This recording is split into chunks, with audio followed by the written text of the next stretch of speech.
At the heart of every nation is a special tribe, one that brings in change constantly, one that spreads the roots of success deep into the furthest corners of the country.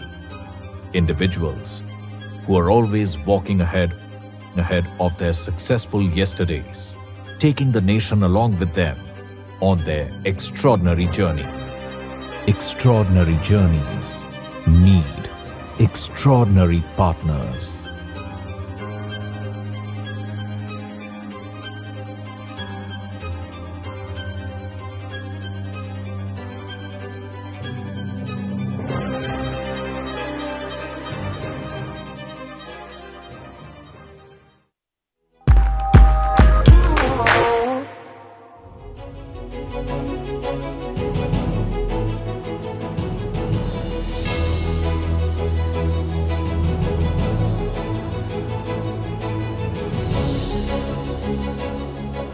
Can we request you all to kindly be seated? Thank you. Good evening, ladies and gentlemen. I'm Ambika Anand, your host for the evening, and it's my privilege to welcome you to the Economic Times Family Business Awards 2026, presented by 361. It's wonderful to look around this room and see so many generations of Indian enterprise gathered in one place. Every business represented here carries two stories at once. The story of how it began and the story of how it continues to thrive. One may begin with a founder's conviction, the other is written by decision, by every generation that follows. And in India, these stories shape the economy itself. 8 out of 10 Indian businesses are family-owned or family-controlled. Together, family businesses drive more than 75% of our economy. In many parts of the world, business is measured in quarters. In India, some of our most important enterprises are measured across generations. Their history is carried by people, their future is personal, and every generation inherits both an opportunity and a responsibility to leave the enterprise stronger. For over 6 decades, the Economic Times has chronicled the ambition, resilience, and transformation of Indian business. Tonight, ET goes beyond reporting that story. It celebrates the families and enterprises writing their next chapter. And an award of this stature rests on the credibility of its jury. This year's winners have been chosen through a rigorous evaluation process, guided by some of the most respected names in Indian business. Our jury was chaired by Preeta Reddy. We are also deeply grateful to Neeraj Bajaj, Manisha Gerotra, Saugata Gupta, Vishal Kampani, Haigreev Khaitan, Dilip Shangvi, and Abhay Soy. Together, they brought time, judgment, and discernment to a field of exceptional nominees. May I request a warm round of applause for our jury.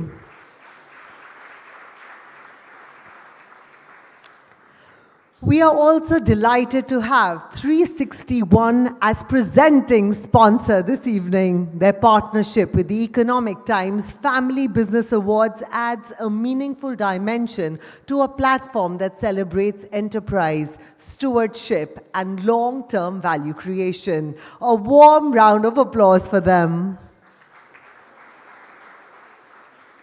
And with that, ladies and gentlemen, let us begin.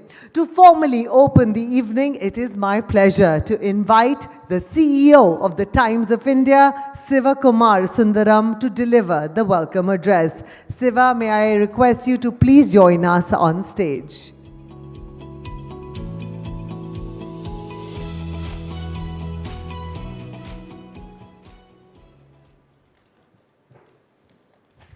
Thank you. Long before India had unicorns, we had family businesses. And it was built on a simple handshake,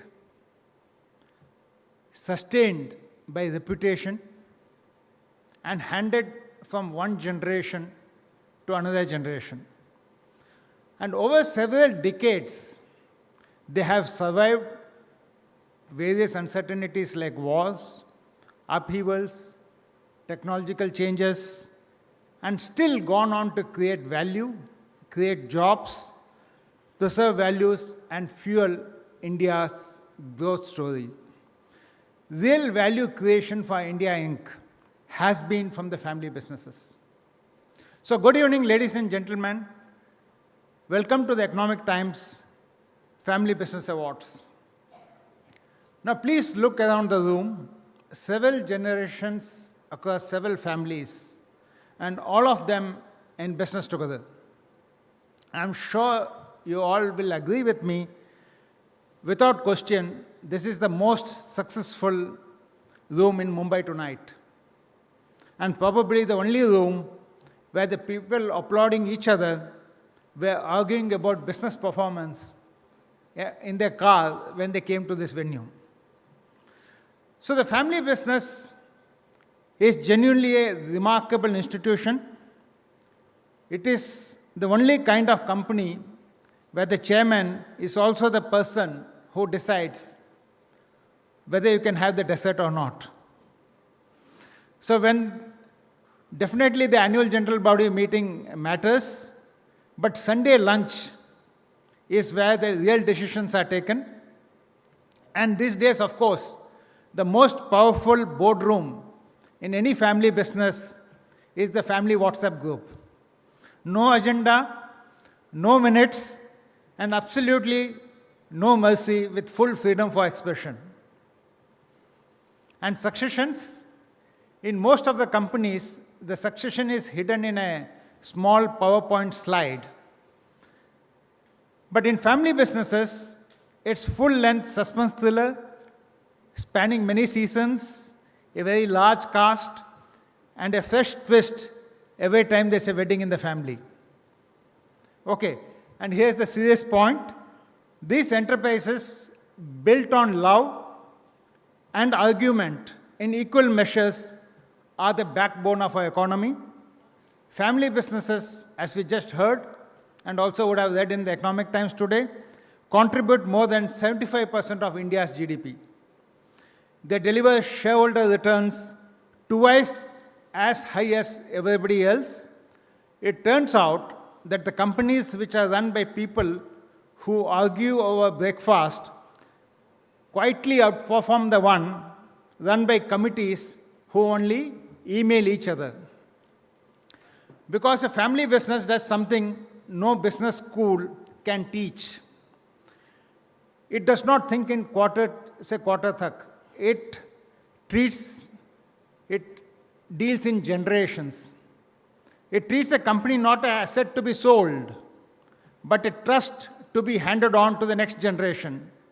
This kind of patience is rare, and that is exactly what we are here to honor tonight. For over 6 decades, the Economic Times has told these stories, the story of the Tatas, the Birlas, the Bajajs, and the Ambanis, not as a one-side story of India's business, but at its very heart. We began these awards in 2018, and we brought them back because the story will only get more interesting. Look at this year's winners.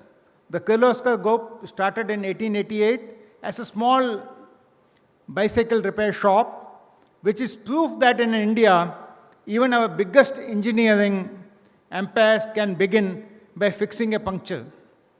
The Muthoot Group started even earlier in 1887. They were trading grain and timber. More than 135 years later, both are still here, still reinventing themselves, while most of us can't even remember or keep a New Year resolution for 135 hours. And look at what this family is built today. Nearly half of tonight's winner come from healthcare, life sciences, hospital, vaccines, and affordable medicines. They are not only creating wealth, they are quietly protecting the nation's health. Carrying the legacy forward is a new generation. Kirloskar, Alisha Moopen, Aman Mehta as an example who have inherited more than a balance sheet. They have inherited a name to live up to and the responsibility to leave the enterprise stronger than they found it. So which brings me to what tonight is really what about.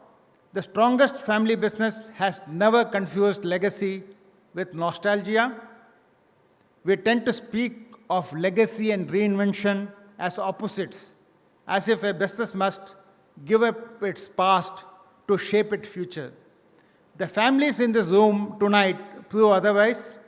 Roots and reinvention are not enemies. They are two halves of the same story. So tonight we celebrate families who have been doing exactly that, quietly, stubbornly, and brilliantly for more than 100 years. Because the business we honor this evening are not merely preserving legacies, they are writing next chapter of India's growth story. So ladies and gentlemen, welcome to the Economic Times Family Business Awards. Thank you so much.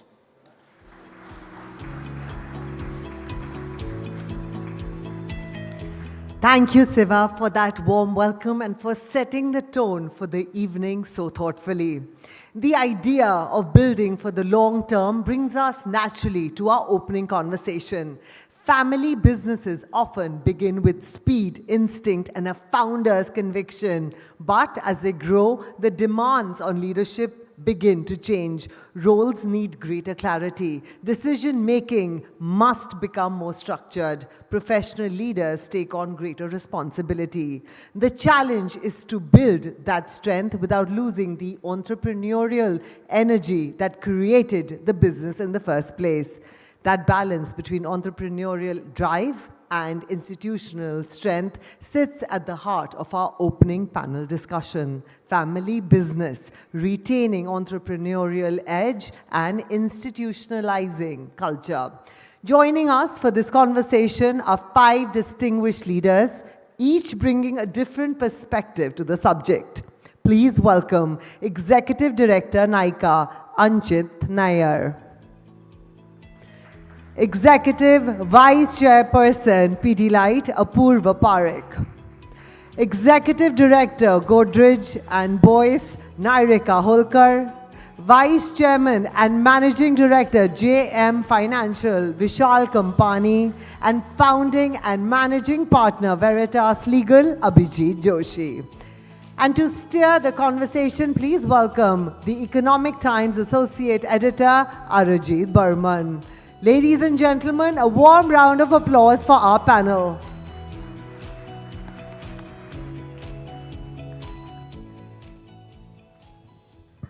Thank you, Ambika, for setting the agenda. I guess I'm audible. With such a rock star panel from such diverse background, age, yet everyone's an entrepreneur. So I'll straight away start by asking Abhijit, you're the brain trust for many families. If you were to advise, or if you were advising, a 25-year-old who is supposed to inherit a family business, what is the one mindset that you will tell him that you must unlearn from the previous generation? So first 25 years, so if it is happened as a design, then I would question the 25 years.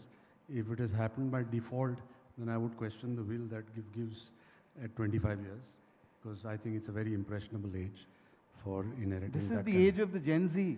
Yes, but at the same time, there has to be age to handle it.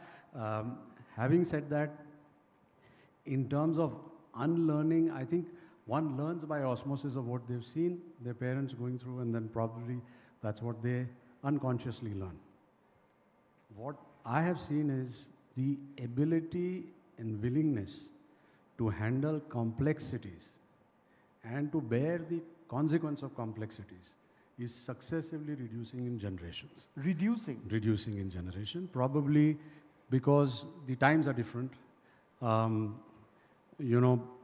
Previously you could deal with many structures, many issues. Now cleanliness drives value.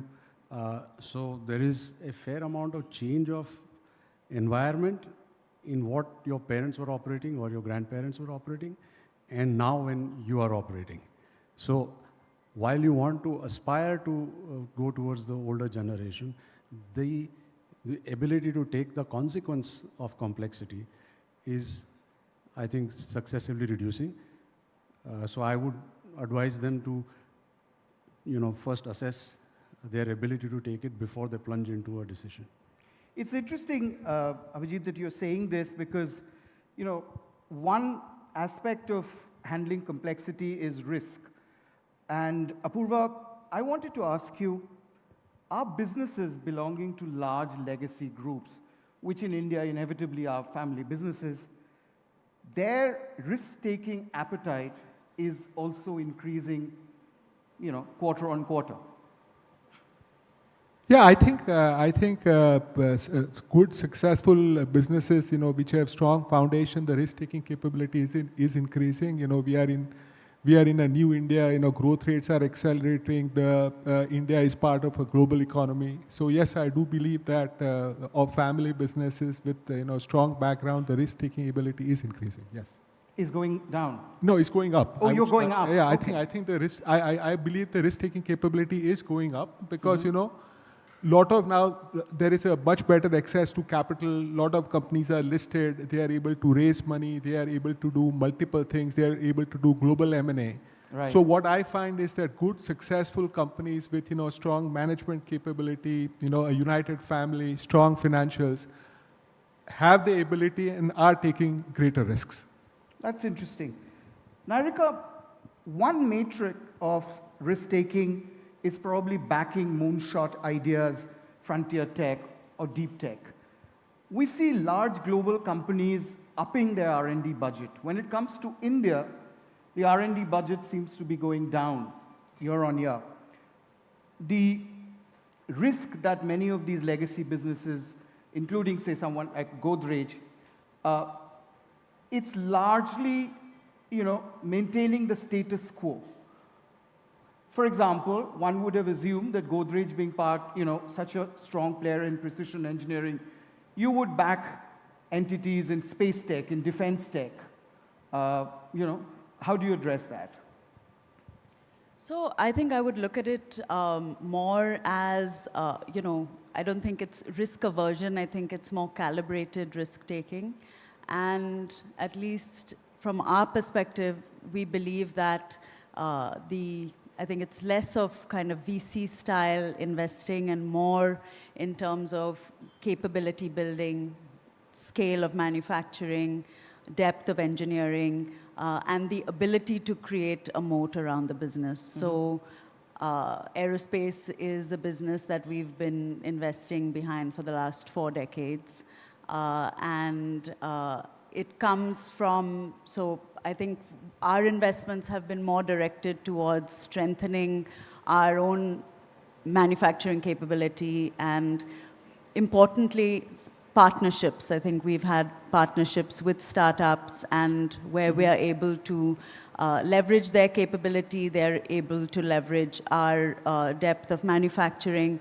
And those kind of partnerships to us seem more viable to be able to also with the country's national priorities, how does one align better? And I think the R&D capability and investments are low.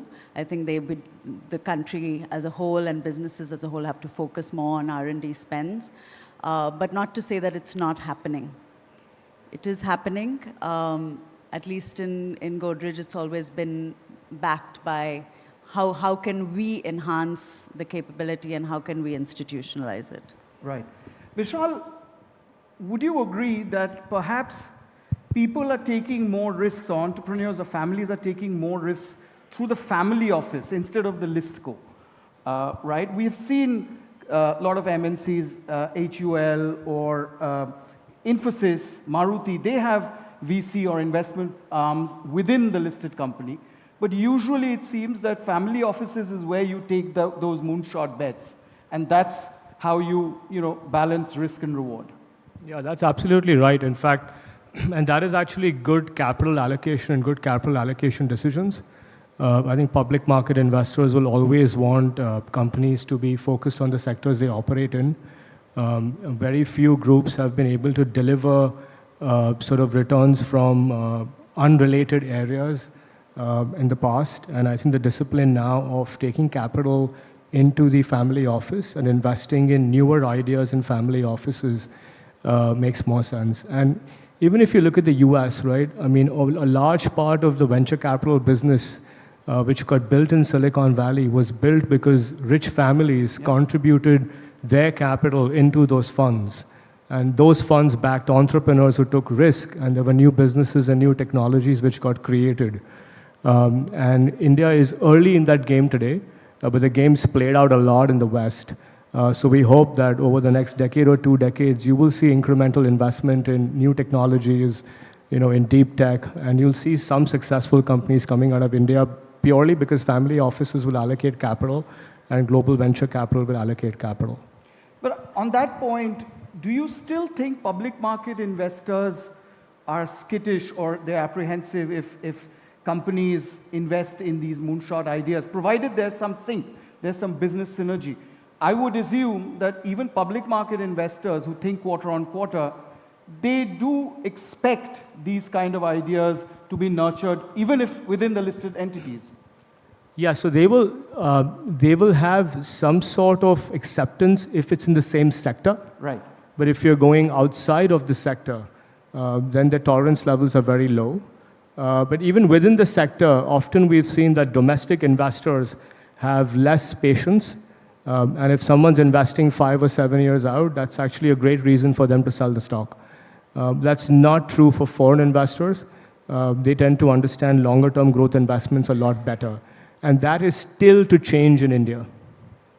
Apurva, you have a very large family office. So before I come to Anchit, I'll ask you, how do you address, because you also have a listed entity? Yes, so I think what we have done is we have established an entity called Pidilite Ventures, which invests in startups which are adjacent to our industry. Largely, we are into building material industry. So any investment or moonshot idea which is in building material or adjacent, we do through our listed entity. However, as a part of family office asset allocation, we invest in other startups, but that would be not anything which has anything to do with our core business. So this is how we balance it. Understood. Anchit, when it comes to new age internet businesses, risk-taking can be even more complex because of the speed with which things change. Technology changes. 4 years ago, nobody thought quick commerce will be where it is. How do you handle both? Because this space of disruption is simply mind-boggling. How do you handle that in a company like Nykaa? Okay, firstly, thank you, Arijit, for having me. And it's a real honor to be on a panel with such incredible folks. Look, I think it's not really specific to us as Nykaa, which is probably one of the youngest companies in the room here. And it's incredible to see some of the legacy businesses. Oh, okay, super. I think it applies to all companies, both legacy and new age, that you constantly have to keep being, reinventing yourself. And I think that was a question, legacy or reinvention. And I agree, both are on, the same flip side of the same coin. So for us at Nykaa, I think, firstly, we have a very young workforce, which works in our favor because everybody is very much up to speed with the latest technologies, not only in a professional sense, but even in a personal sense. I think younger folks, maybe it's an unpopular opinion, but do tend to take to new innovation and technology slightly faster. Mm-hmm. And we see that at Nykaa as well. So actually a lot of the ideas on thinking ahead and how we should pivot the business comes from a lot of our Gen Z and millennial folks at the company. And for us, it's about, yes, you can get a bit busy with your day-to-day, but we try to, as a family, on our WhatsApp group, discuss some of the bigger picture ideas that we have, keep an eye on competition, any new types of businesses that are emerging, what are they doing differently from us? And being a relatively young company, not so large, we are able to make changes relatively quickly. Mm-hmm. And I think that works in our favor. So even with quick commerce, we've launched Nykaa Now, which is our own quick commerce delivery option that has already scaled quite rapidly. So you don't have to necessarily be first, but if you do see something that's working well and it is a threat to your business, I think it's important to be very quick on the uptake. Narika, I wanted to ask you that, many global companies track how much of their revenue comes from new products or businesses created in the last few years. Do you, within your group, track innovation, and how do you measure innovation? Yes, we do track it, and we look at vitality ratios, we look at the contribution to overall revenue. We also look at innovation in 3 levels. We look at sort of step, which is the incremental jump, which might be something that is new to India, but maybe not new to the world, and then the kind of leap innovations that would be new to India and to the world. So we measure all of our businesses on those parameters for looking at, how much it serves a customer need, where are today products made out of white spaces that may exist, and how we're able to also look at new channels and innovations within go-to-market strategies and business as well. Right. Apurva, a lot of people, use this new product development or innovation as a percentage of revenue as a key metric. I'm told that's the make or break for many private equity guys when evaluating a prospect.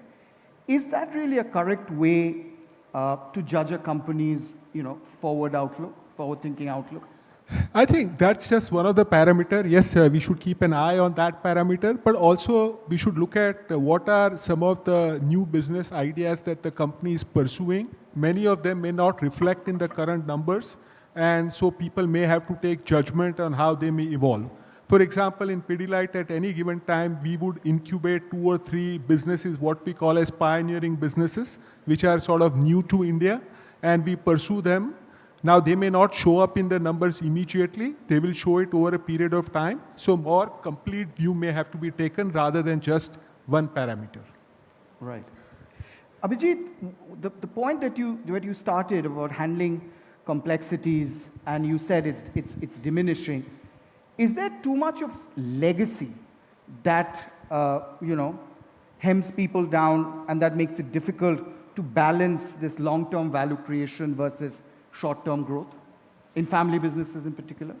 No, I think not so much of that, as opposed to change of environment which is external, and the businesses that throw, as I said, consequence to this complexity. So I don't think it is something inherent, but it is adapting to the environment that you are operating in. And the matrix of value creations, which may have changed over the generation, as to how market evaluates that. Anchit, Nykaa is probably an exception because I think you're probably the only family-run business in the internet economy. Was it difficult to handle this transition or to sell this story when you were meeting investors or when you were going for your IPO? I still don't know the exact definition of family business, because is it like a certain number of generations that need to be in the business? I'm not sure, but yeah, sure. I mean, we are a little bit of a hybrid. We neither really fit into a traditional family business model where it's a multi-legacy, a multi-generation business at this point in time. But also, yes, we are a majority shareholder of a new age listed company. So a little bit of a hybrid model. Is it difficult to sell the concept when we listed a few years ago? I would say there are people who see the value in a family business, like was very well articulated in the opening remarks, that a lot of wealth creation in India, long-term thinking, and just the sheer commitment and passion that I think, family has to the business.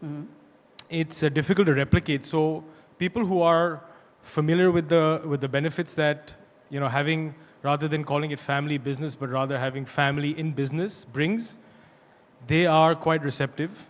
And then there are others who are skeptical. And that's okay. You know, I don't think we were trying to be anything for anybody. We are who we are, and we're proud of being a mix of having myself, my sister, and my mother in the business, but also having a very deep bench of professional managers from some of the best, universities and some of the best companies. And everybody, I feel, is relatively well empowered. And I think that's what's so special for us, is to have that combination. It's worked well for us. That's what I wanted to ask you. Is scoping talent or attracting talent tougher in a digital business if it is perceived to be family run? Yeah, so I had a feeling you were going to ask that question, so I was hoping to not answer that directly. But yeah, I mean, the honest answer is possibly, in the sense that are there other new age companies that are not a family, quote unquote, family business? Sure, maybe they have a easier time. But that's fine, because we want to attract people who do see the value in having the family involved in the business. And there are such great examples in India of companies that have managed to create tremendous shareholder value thanks to the family being involved. So yeah, I mean, if there are people who are naturally have a predisposition to being negative towards the concept of a family business, then they should definitely look elsewhere. But it's not something that truly comes out in our conversations much, because for a lot of people, it doesn't look like a traditional family business, Nykaa. We don't run it in that sense. And I'm sure some of you know, but my mother, who started the business, was for many years an investment banker at Kotak. So she's a professional, was a professional. And I as well have spent most of my career as a professional, because for us, this business is relatively recent. So we do like to bring some of the positives that we've seen working at corporates into our organization, and we did that early on. So it's not very obvious that we're a family business. In fact, a lot of people don't even recognize me at the company, which I think is a good thing. And because we're a young business, we've managed to, I would say, pull the best out of both into our company. Apurva, and this is something even Narika can chime in. When it comes to capital allocation, new business, diversification, acquisitions, going global, do you work under do you have a family framework that influences, decides, what to do, what not to do? Is there like a no-go? There is no sort of a written down kind of a framework, because a lot of time judgment has to be used while taking such decisions. But, we have, based on the experience and what we have seen family do over many years, we have built certain ideas about what we want to do and what we not want to do. So it's a bit informal and, based on a lot of past experience. And also we consult our board of directors. After family discusses, we also have a very active, very, very high quality board of directors. And in consultation with them, we take important decision on capital allocation. You want to add something? From our perspective, we did debate whether it should be put down, and I think the consensus was that it will tie in future generations, and therefore more important to ensure that our values are aligned and that the family feels strongly about that. So I think we ended up leaving it more flexible, but with the idea that there were certain things maybe that were important for this generation not to get into, and more of an unspoken convention than anything formal. Vishal, you advise many such families. Is this something that you also see, that it's more unsaid thing rather than a charter or a constitution, so to speak? I think it was more unsaid in the past, but I think there are more and more families creating charters. Also, you're seeing third generations and fourth generations now in families. You have multiple brothers, you have multiple sons and daughters. And I think if you have to at some point mix heritage and mix hustle. You can't get lost in heritage and you can't be just dancing around hustle, right? You need both. So I think if you have a charter, it kind of helps you balance both. Right. But Abhijit, how should the next generation earn credibility rather than inherit authority? I mean, hustle is great, but how do you balance that? Well, I think they just have to dig in and prove themselves, and it takes time. I think sometimes it's unfair on the next generation to expect them to start performing in the same manner that their elders were performing. So I think the elder generation has to have gives them some time, some space, and they will prove in time. But just one thing I wanted to come back in terms of the constitution that we are talking about. I agree with Vishal in terms of that we are seeing more of it. But they are more in the nature of, there is a principle of GAR in tax. These are guiding principles. You can't have a rule in perpetuity. There's a principle of evolutionary biology is, remember that it's not the strongest who survives, it's the most adaptable who survives. So I think you have to keep it flexible over a period of time. So you have some guiding principles, but not rules that really go to the grave. Right. The other transition, Vishal, that we've been seeing in many family businesses is the role of private equity. How should Indian promoters actually look at this beast called private equity when it comes to partnering with them? I love the word beast. So first of all, private I didn't equity. say barbarians. So they're not the beast in the room. I think family businesses should look at private equity as a source of capital, number one. And number two, they bring a much more disciplined approach to building a business before you want to take it public. And in many cases, especially when you're diversifying, I think partnership with private equity is very positive. They come with global experience. They would have dealt with certain families in the same businesses internationally. They would know those industries well. So when you find that value addition that comes on the table, it makes sense for a lot of these businesses to partner private equity than actually go it alone. Simple things like dividend policy, right? You may have one family member who wants to have high dividends from a company, and you may have another family member who doesn't want dividends and you want growth. I've seen literally these kind of debates continue for long periods of time and not get settled. So when you have private equity in the room or partnerships with private equity, many of these decisions are easy. They're just easier taken because you treat them like an external board and you work with them to take these critical decisions. Apurva, many entrepreneurs whom I talk to, they seem to prefer going public directly rather than this two-step process. Bring in a private equity, get ready, and then hit the markets.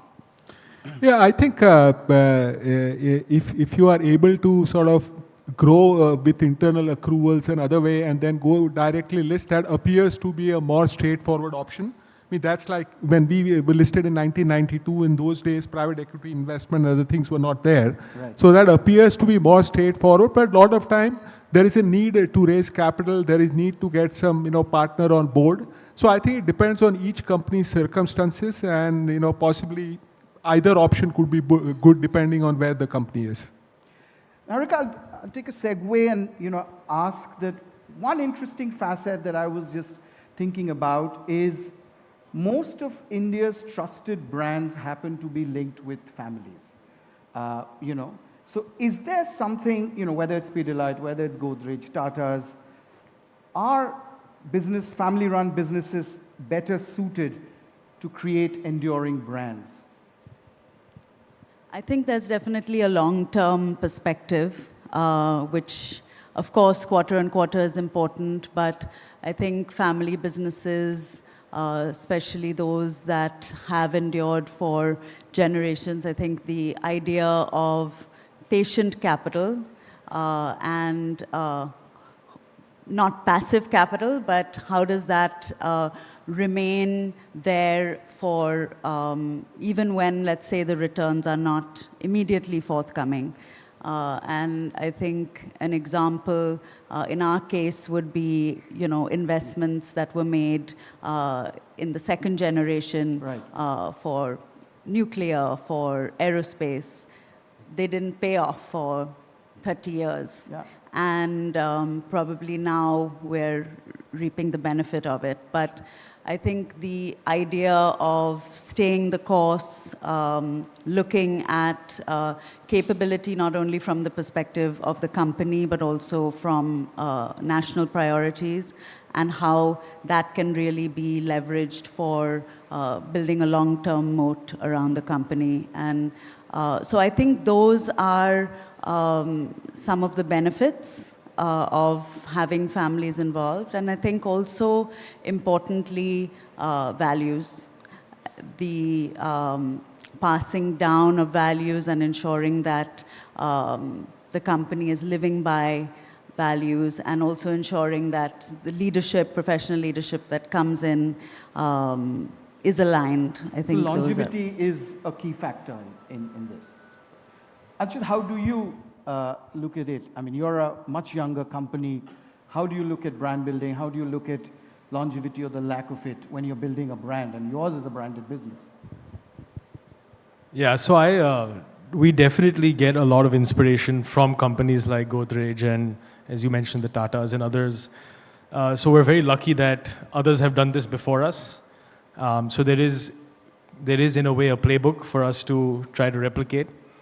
And I think, whether you're 100 years old or just 15 years old like us, ultimately it comes down to, as Narika said, really bringing a slightly more long-term lens to everything that you do.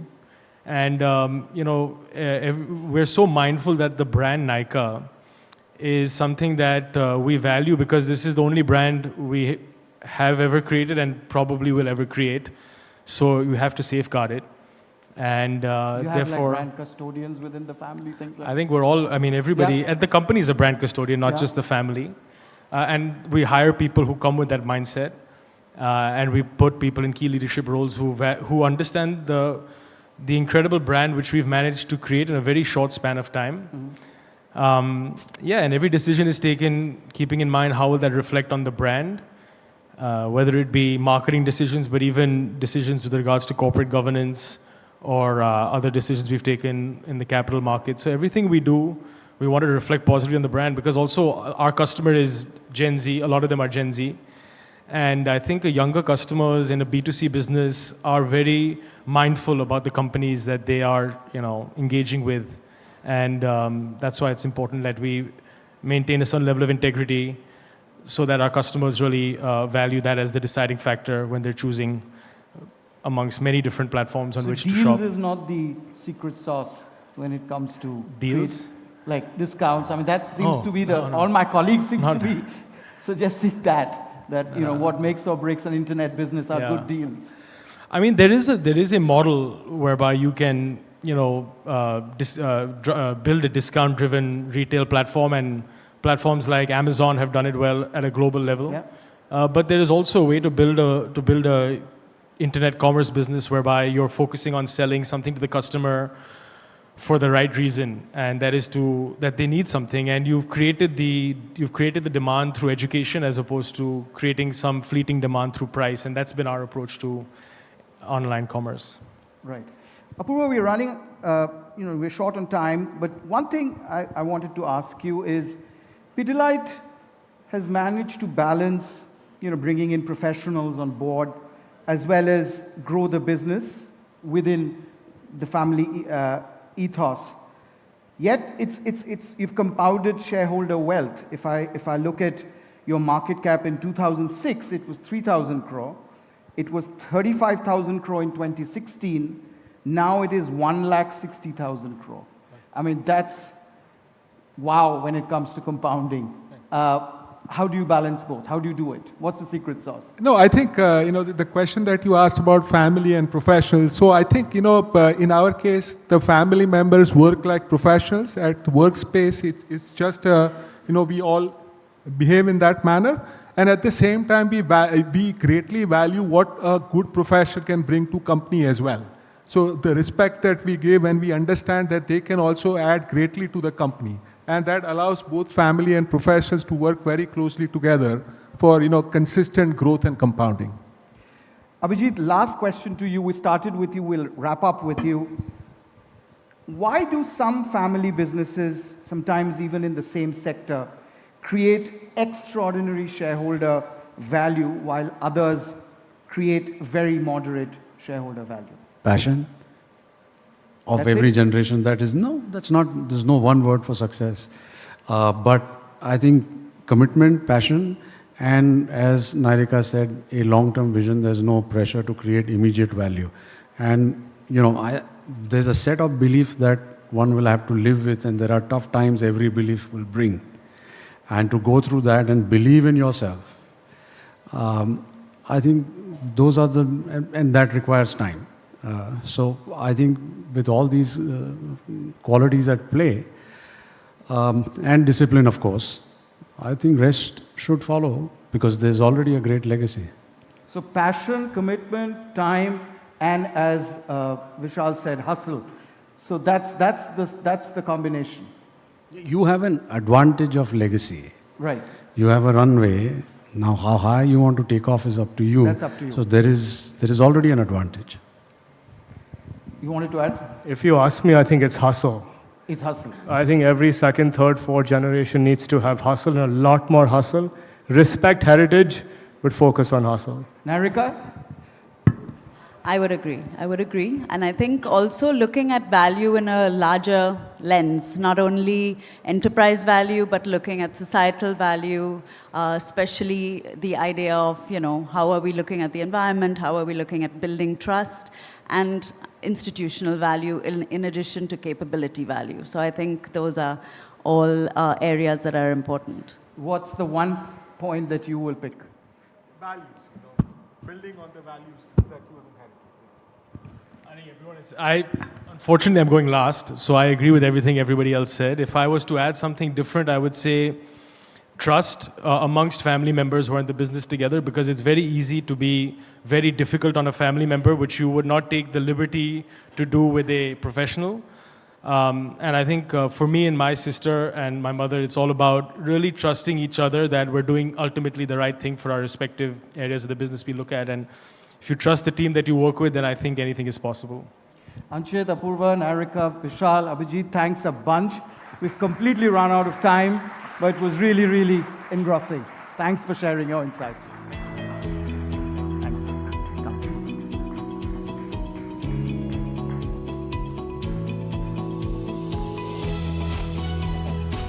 My Learning, Heritage, Hustle, and the Patience Game. Thank you, Arijit, and thank you to all our panelists for such an engaging discussion. One point came through very clearly. Stronger systems don't have to weaken entrepreneurial drive. Done well, they help a family business grow with greater clarity and confidence. A reminder that you can share your moments from this evening using hashtag ET Family Business Awards, and please do tag the Economic Times and 360 ONE. We now turn to another important dimension of continuity: how entrepreneurial families prepare not only their businesses but the family itself for the generations ahead. To share his perspective, please welcome the founder, MD and CEO of 360 ONE, Karan Bhagat.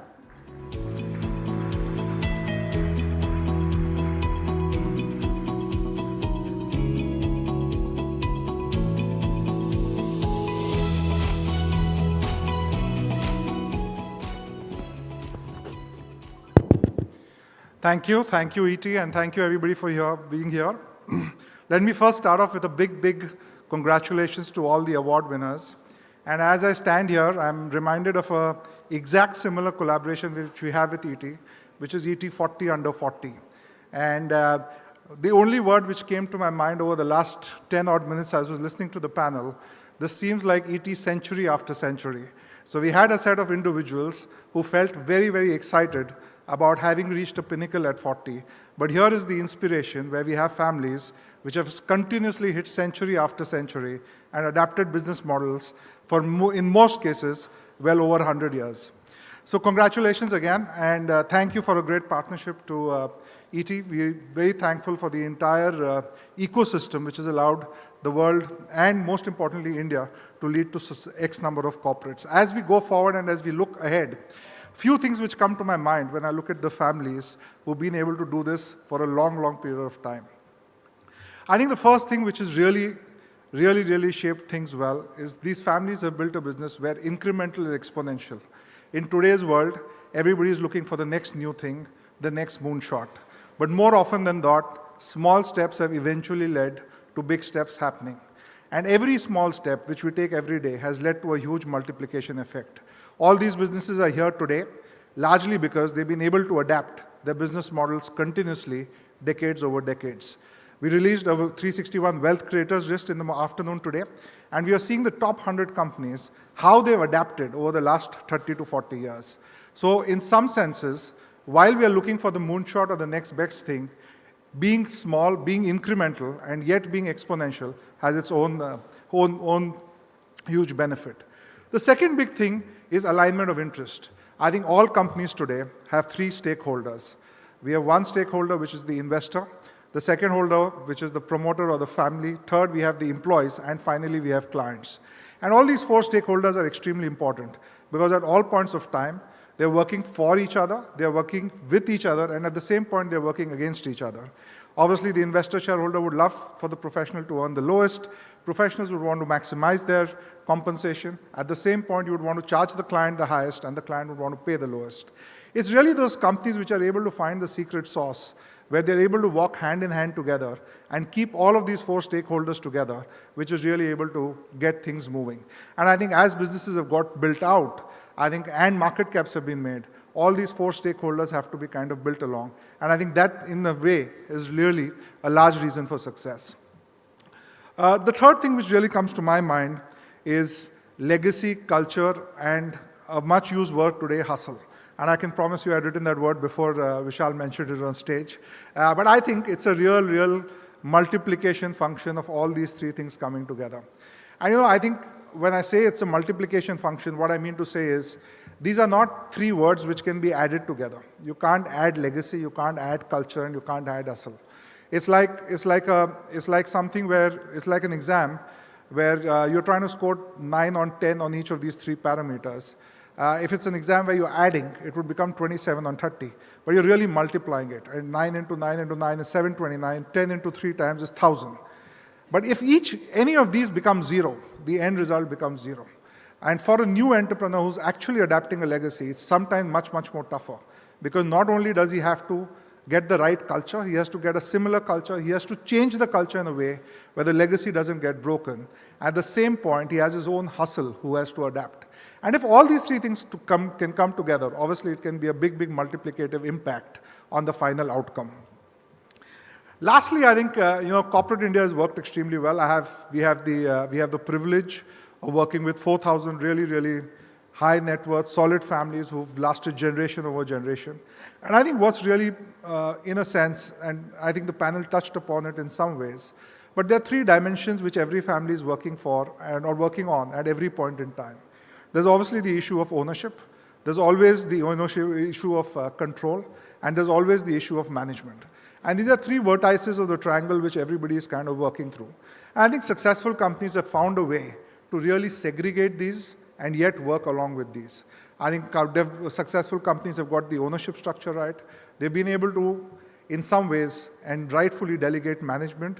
And at the same point of time, as structures, succession, and multiple generations have complex holding patterns, they've been able to set up the right structures to be enabling control, whether it's control over voting, control over dividends. So really, I think as businesses expand, and different generations sometimes are located in different places of the world, they are able to kind of get all of these three parameters put together. And if you can honestly get ownership, control, and management delegated to the right set of people within the family, whoever is interested in whichever, I think it's a long way to go. And lastly, as a company, we started in 2008. We're just about 18. The good news is 18 is young, and yet it's something which we've just turned. I could just say we could just turn a major. But at the same point of time, we've had a phenomenal opportunity of being able to interact with all of you. And what really gives me a lot of excitement is the power of compounding, something which we've seen from all of you. I think it's fair to say, even if you can compound our business at a modest 14-15%, We grow, we pretty much become double over 5 years. 10 years, we become 4 times, and so on and so forth. So all I can say is, just doing a little bit of mental maths. Over the next 32 years, obviously we've got a chance of going nearly 2 to the power 5 times, close to around about 100, 150 times our current size, which hopefully we'll be able to do with all your support and success. One sentence I'll kind of sign off on. 3 qualities and 3 words which come to me when I think of all successful families, and that's something which we've tried to work very, very hard on. Modesty, simplicity, humility, and client centricity. And these are 3 or 4 words which we really believe in and really live with. I think as businesses become large, it's extremely important for us to remain as modest and humble as we can, because that's something which gets translated to each and every employee, and each and every employee finally to each and every vendor and each and every client. And if the firm loses its own set of modesty and humility, very soon it kind of gets expressed in all different stakeholders. The second thing, obviously, which is extremely important for us, is client centricity. And I think one feedback which we always love, we can't get everything right, and nobody can get everything right, but we can definitely improve the probability of getting things right. And if the client feels that we are available, and this is true for any business, 24/7, I think that's the best feedback we can eventually get. So with these 3 things, I think, potentially with some of those 5 or 6 things are really some of the learnings we've had over the last 15 to 18 years. I'm sure we have a long way to go, and we'll continue to learn with all of you in a great partnership, and we've really enjoyed over the last 18 years, and hopefully we'll continue over the next 30 to 40 years. So thank you, ET, and thank you for all of you being here, and thanks a lot. Thank you. Thank you, Karan. May I request you to stay on stage, please? Ladies and gentlemen, every entrepreneurial family eventually arrives at a question larger than wealth itself. How do you build something that can endure beyond the generation that created it? That takes more than just managing investments. It takes an institution that can bring together the family's wealth, its relationships, its values, and its ambitions for the future.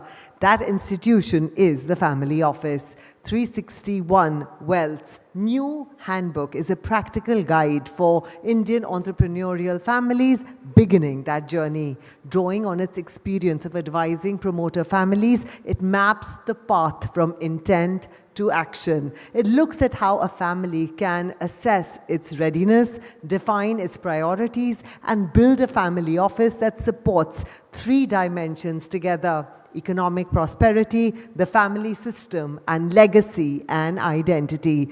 Through practical frameworks, case studies, and self-assessment tools, it helps families understand not only why a family office matters, but how one can work in practice. And at the heart of it is a powerful idea. Enduring families doesn't merely preserve wealth, they remain enterprising, they continue to create, steward, and grow both economic and non-economic capital across generations. And tonight, 361 Wealth brings that idea to life in a new publication. Ladies and gentlemen, presenting Living Legacies, a handbook of how founders design their future.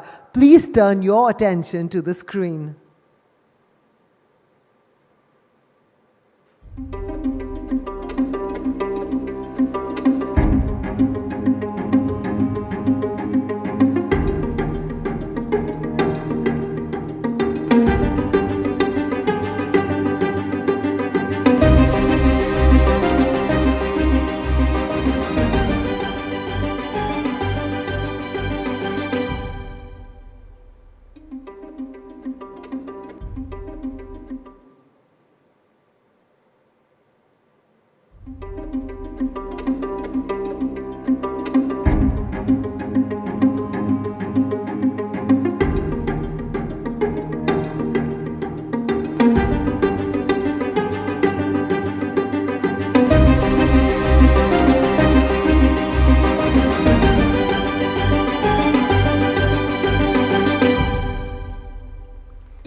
And now to join Karan for the unveiling, may I request the former chairman of SEBI, M. Damodaran, and the co-founder of 361, Yatin Shah, to please join us on stage.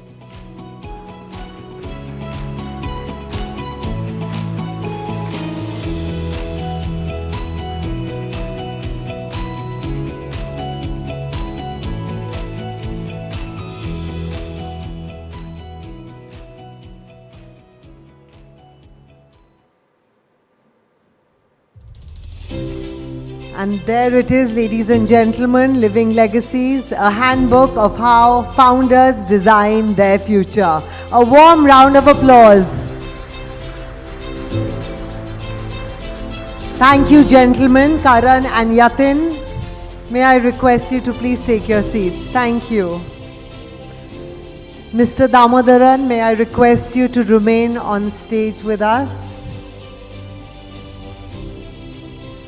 Ladies and gentlemen, we have just unveiled a handbook centered on an important question. How do families build institutions that can endure across generations? That idea of institution building takes us naturally into our next address. Few leaders have observed the relationship between enterprise, governance, and institutional trust as closely as our next speaker. Already with us on stage is former chairman of SEBI, M. Damodaran. Sir, may I now invite you to kindly deliver the keynote address.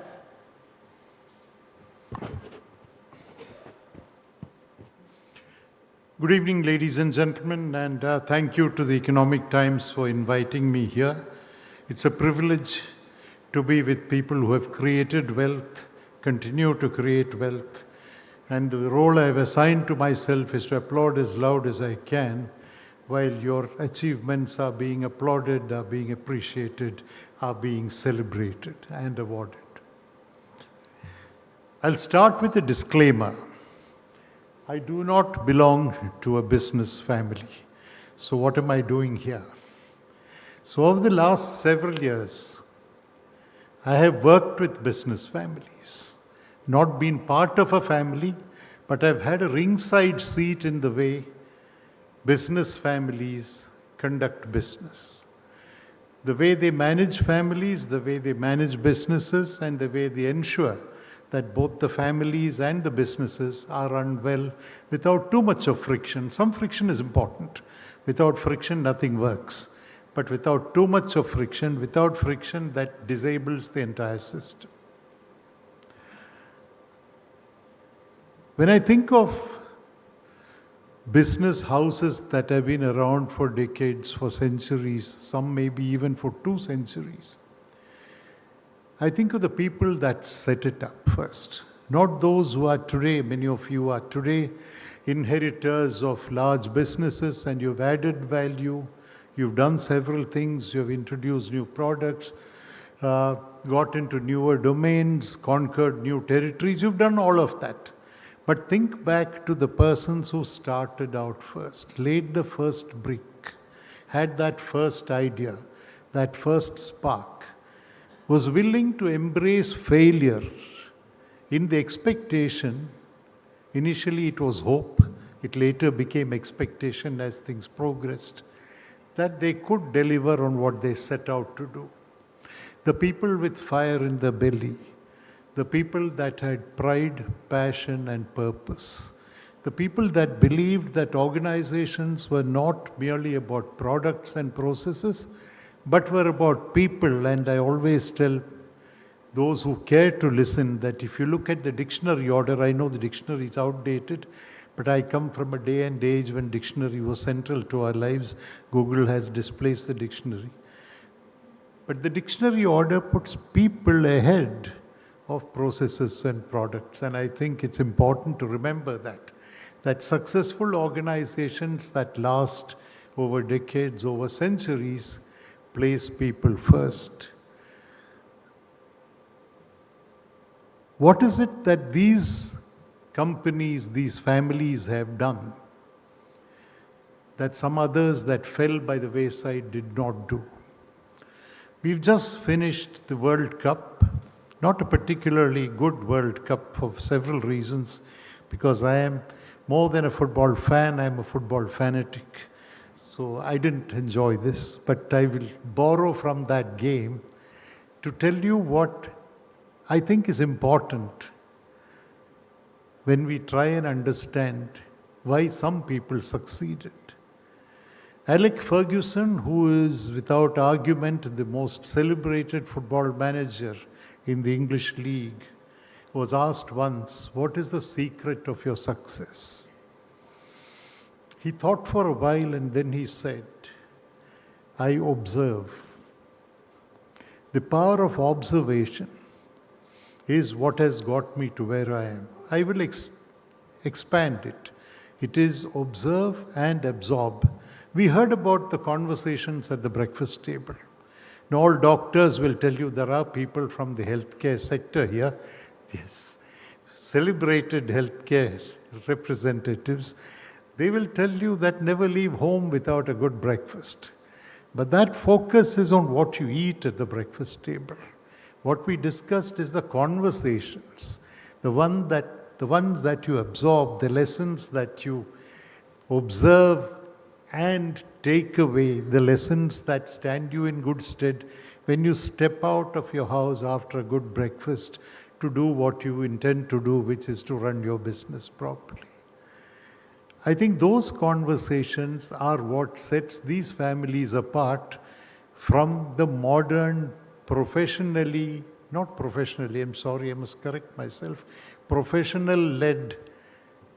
organizations, because I keep saying this, that a professional-led organization is not necessarily a professionally led organization, and we've seen enough evidence of that in recent times.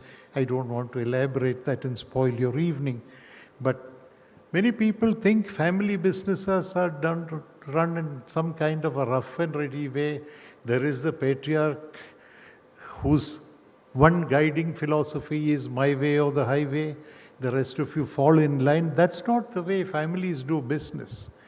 And it's reasonable to believe that when you're on the outside, not knowing what happens in those families, you think this strong person that is at the head, the pater familias, is the one that calls the shots and everybody had better fall in line or you get counted out. It doesn't happen that way.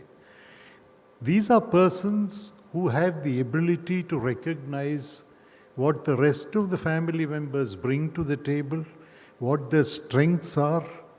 I don't have the word weakness in my vocabulary, what their areas of improvement are, certainly what the strengths are, what roles can you assign to these persons so that each of them is able to do what he or she can do as well as possible, and the family benefits, the business benefits. The other thing which business families do well, and which non-business families, if I may coin that word, don't do so well but talk about it in boardrooms, is succession planning. Succession planning is not done very well in many of these so-called professional-led companies. It's just one item on the agenda of the NRC often. It's when a vacancy arises or it's about to arise that people sit up, take notice and say, "Oh, that chair is going to be vacant, we need to slot somebody in there." Families don't do that. Families have a clear plan of who will move into which position when the founder, the leader, the patriarch decides to call it a day. The other thing that families have, and all of this I am saying on the basis of observation again, is that those family members who are not active participants in the business also contribute in a very big way. Some of them have formalized it by a family council being set up, which have the non-business family members as members of the council. And like the general body in an organization, they are the ones that perhaps once a month call the management to account for what it did or what it did not do. And then those that are tasked, the family members who are tasked with management, have to explain what they have been up to, or otherwise that dinner meeting is not going to end very well. Maybe the dessert won't get served at the end of the day, I suspect, if that meeting doesn't go well. We hear about families versus professionals. That's completely incorrect. The best business families have inducted the best professionals, and we heard it from the panel. We look around for people who are good, I give them a place in the organization, empower them to deliver what they're expected to deliver. So to think that these are some outdated specimens that somehow continue to exist in this day and age is a thought that we should dispel from our minds. We heard that 75% of wealth creation in India is coming from family businesses. My guess is it's an understatement. I would put it at closer to 85, because there are some things that are perhaps not being correctly accounted for. Families that are in business not being given credit for what they bring to the table. I think it's also important when we talk in terms of value systems to recognize that families that have been in business for ages have built their empires on the basis of strong value systems. If value systems didn't exist in those families, if good values were not recognized, practiced, and passed on to the next generation, you would not find those families performing as well as they're doing now. This is a strength that we need to recognize. This is a strength that we need to reward. If we don't do that, and we believe that only modern textbook concepts of running business is what is going to get us prosperity, what is going to make India a developed country, I think we are barking up the wrong tree. The other thought that I wanted to share with you is this. There are in families people who have no aptitude for business. And I've seen quite a few of that in our interactions with business houses that we advise, where one or more members of the family say that my interest is either poetry or organic farming. It has nothing to do with the business that my family is running. They want the profits, all right. They want the share of profits. They're not interested in managing. So there are conflicts there that you need to address. And these get addressed within the family. The outsiders don't get to know about it, need not know about it. Imagine similar conflicts being brought into the company. It will be far more difficult for people without the same kind of relationships to address those, to see what is good for each person and yet what you can extract from each person in order to provide for the larger good. Shareholders recognize this. Otherwise, the valuations that you see now are not the valuations that you will see. Other stakeholders, employees recognize this. But for some reason, some of us living in metropolitan India think that this is not the way business should be run. Founders should step aside, bring in outsiders, then only you will see value. I would urge that we park some of those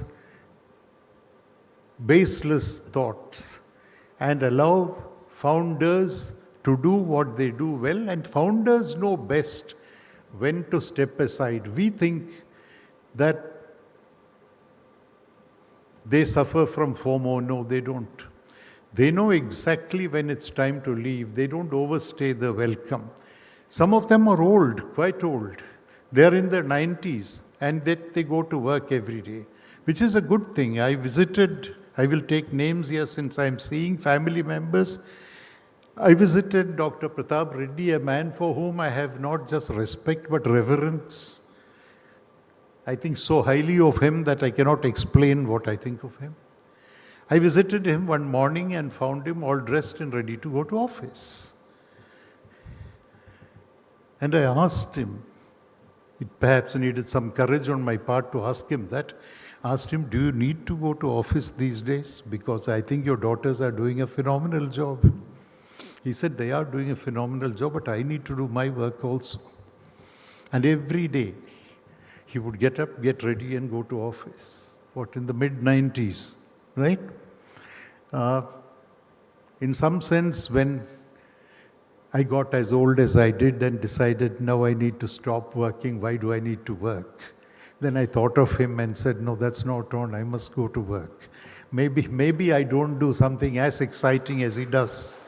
But when you see someone like that, and he tells you in his own simple way that, yeah, they're doing a great job, but I need to do my job also, then you realize, yes, you don't take off your shoes. You continue to do what you're doing and hope that you do it reasonably well. One last thought that I wanted to share with you, because one of the things that worries me is the prospect of my going on while there are award winners waiting to receive their awards. And two things really which should bother people. One is that you speak so long that award winners wonder, when are we going to get our awards? The second is, if you're the last speaker before lunch, and then they wonder, when is there lunch at all, right? So I don't want to do that. Let me close by saying this, that if you fast forward to the next 100 years, I'm not a betting man, and in any case, I won't be around for the next 100 years, but some of you, I imagine, will be around with the developments in science. I would, if I was a betting man, wager a bet that the same companies that you see now, the same families that have built these businesses will be around. They will be not surviving but thriving. They will be prospering. And the reason is because the foundation is strong, the value systems are strong, the basics are strong. The rest you can add. You can look at new businesses, new geographies, new domains, but the base has to be right. The last thought that I will share this with you is, which I tell a lot of young people. Again, I go back to the dictionary. Pardon me, I am from that era when dictionaries were important. I tell people that if you take a dictionary and see the word grief and turn just 3 pages, if you find greed, turn 3 pages and you'll find grief. That distance is not very much. Greed will take you there sooner or later. These are not families that build the business on greed. They build it on the basis of what they can contribute to the economy, to society, to humankind. And that's something that we need to applaud. That's something we need to celebrate. And I'm delighted to be here with representatives of a large number of families who have contributed phenomenally to what we call the Indian nation. Thank you very much.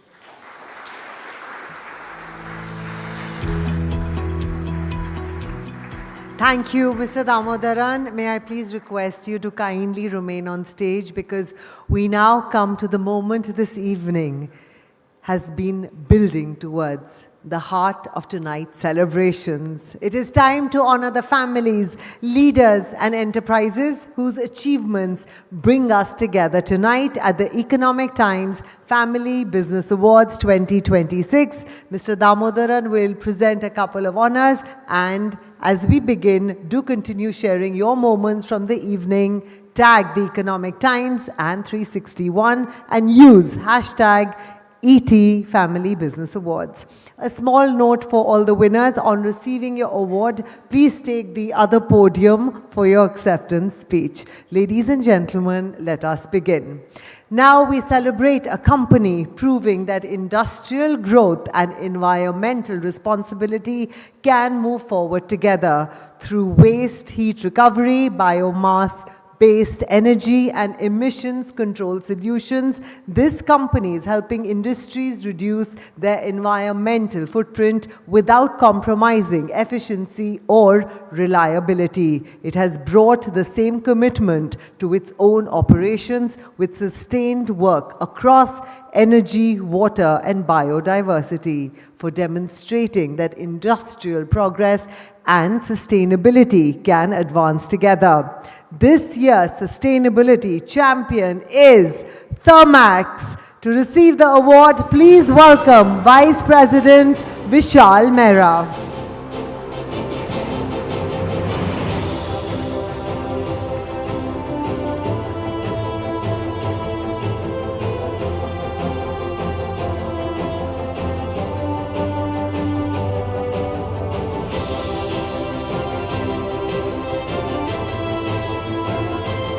Vishal, may we request you to share your thoughts with us? Thank you very much. I am Vishal. I take care of water business at Thermax. It's my privilege to be here on behalf of Meher to receive this award. At core of Thermax, we are for sustainability, and over years have built innovative solutions in the field of energy, environment, and water. I thank the jury and the committee for selecting us, and are committed to deliver far more greener and cleaner solutions going forward. Thank you.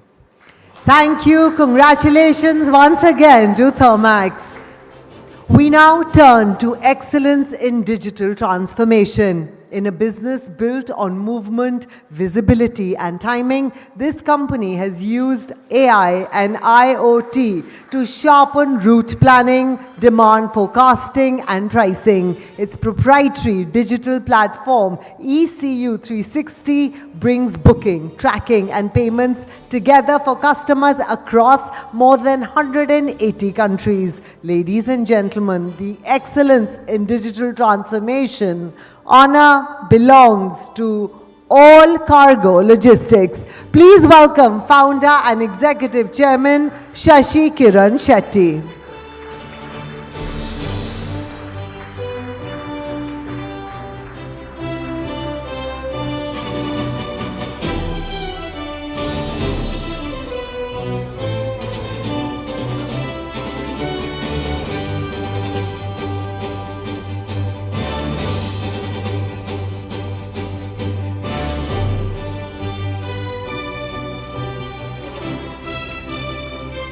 We'd be delighted to hear a few words from you.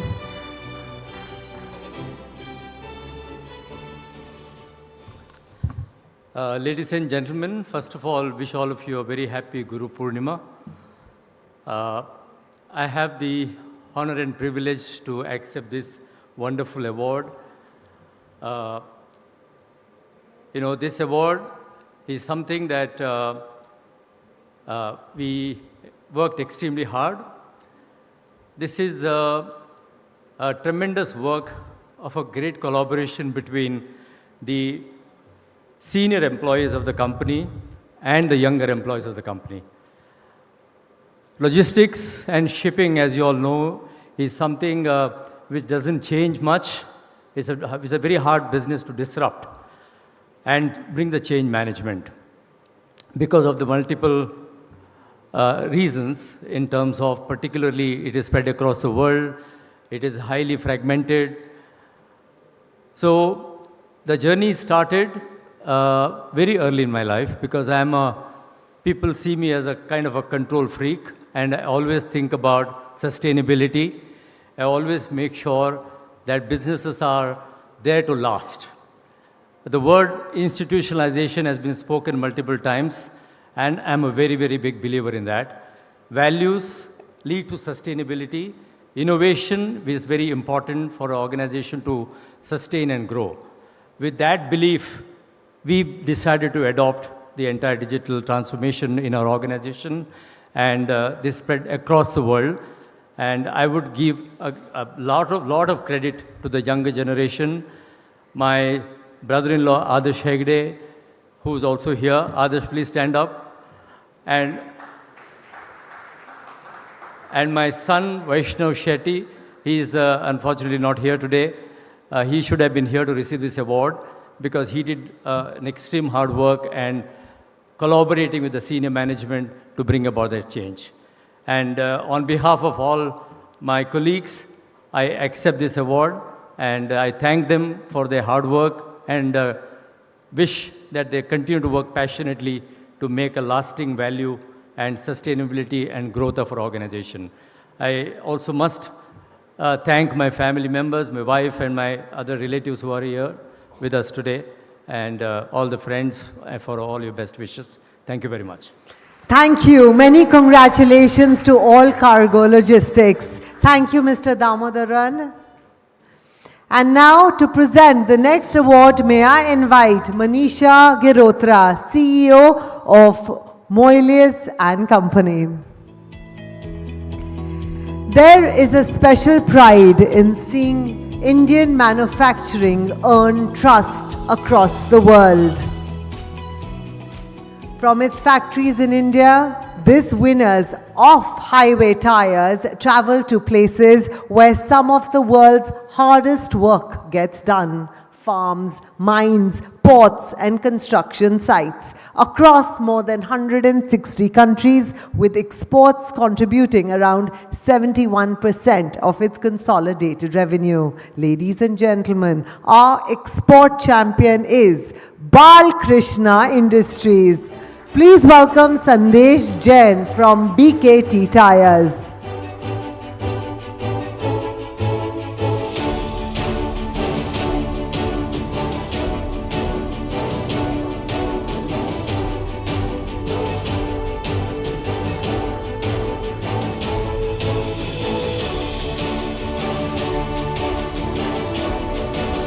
May I request you to share a brief message with the audience?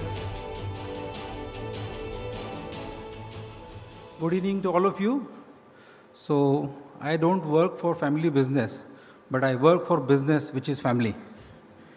So, basically, I am Sandesh Jain, working for 25 years. So, people confuse me that I am working for the family, but I am working for a business which is family for all the employees.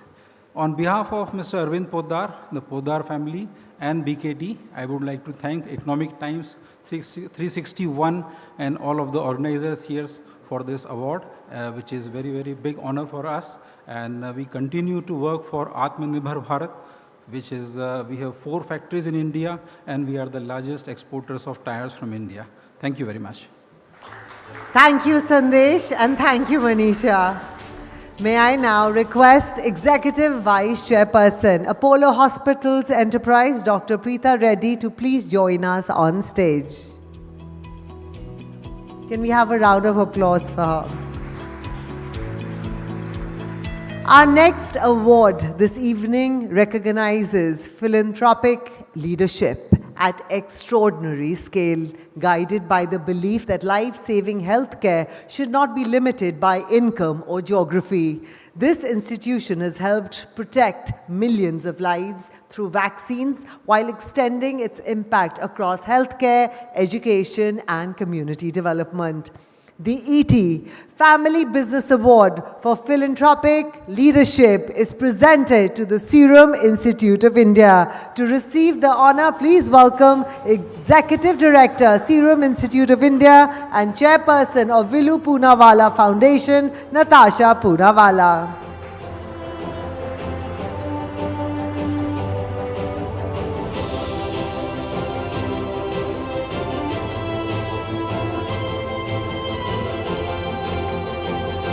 Natasha, may we invite you to share a few words, please?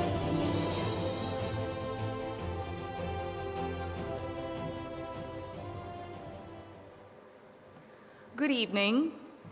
It's a tremendous honor to accept this recognition on behalf of Dr. Cyrus Poonawalla. He has always believed that success carries responsibility, that building an enduring institution means giving back to society with the same commitment you bring to building a business. For almost 20 years, I've had the privilege of learning from him, and he has taught me that world-class institutions are measured not only by what they achieve, but by the lives they improve.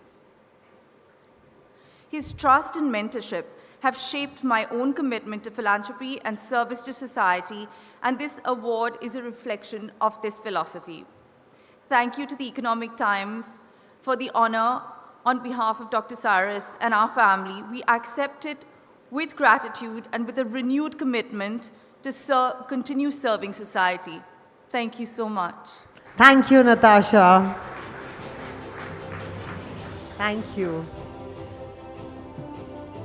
We now turn to Next Generation Leadership. This year, the Next Gen Business Leader Female Award has 2 joint honorees, each carrying legacy forward in a distinct way. The first leads in a sector where scale must always be matched by trust. She's helping steer one of India's most ambitious healthcare expansion journeys, strengthening clinical capability, expanding capacity, and preparing the organization for a more technology-led future. Ladies and gentlemen, the first joint honoree of the Next Gen Business Leader Female Award is the Deputy Managing Director of Aster DM Healthcare, Alicia Mopin. Alicia, please join us on stage.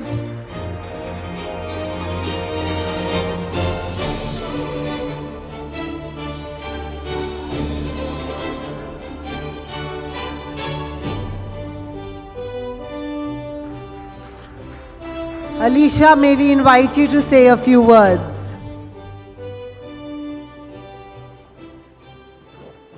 Good evening, ladies and gentlemen.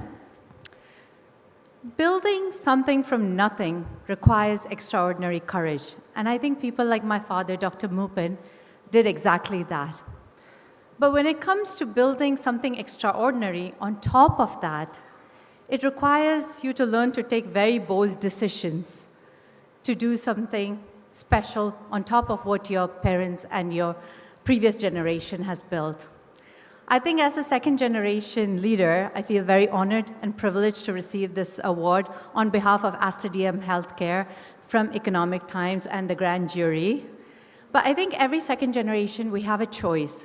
Do we protect what we have inherited, or do we multiply what we have inherited? And I hope that all of us here sitting in second generation will be remembered for the latter and continue to scale our impact for generations to come. Thank you. Thank you, Alicia. Many congratulations. Our second joint honoree brings an unusual lens to industry shaped by mathematics, biology, and a deep interest in how natural systems optimize resources. Her leadership has focused on specialized engineering, capital efficiency, and stronger operations, including an important role in making a key business debt-free. Ladies and gentlemen, the second joint honoree for Next Gen Business Leader Female is the Joint Managing Director of Kirloskar Brothers and Managing Director of Kirloskar Ebara Pumps, Rama Kirloskar.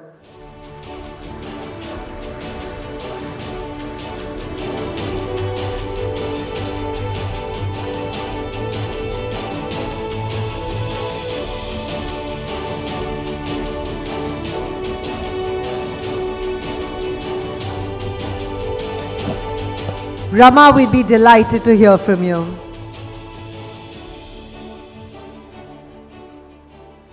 Good evening, everyone. I'm truly honored to receive this award today.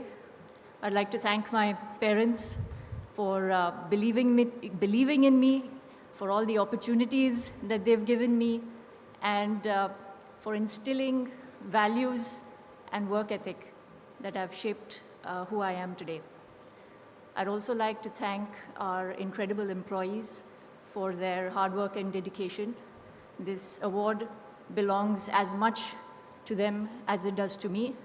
And finally, I'd also like to thank, and I'm very grateful for, the previous 4 generations of Kirloskars before me for their vision, perseverance, and commitment that have kept our Kirloskar legacy alive for more than 135 years.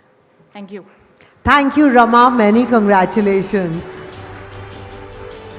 Now, we recognize a next generation leader helping an established pharmaceutical enterprise compete at a new level through acquisitions, sharper focus across key therapies, and closer alignment between research and business priorities. He has strengthened the company's market position while preparing it for its next phase of growth. The ET Family Business Award for Next Gen Business Leader Male honors the Managing Director of Torrent Pharmaceuticals, Aman Mehta. Aman, please join us on stage.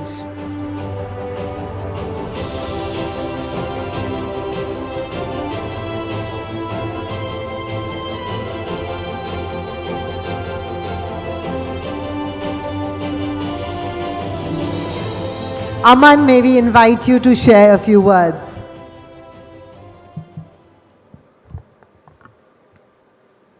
I'd like to thank ET and the esteemed jury for selecting me for this award.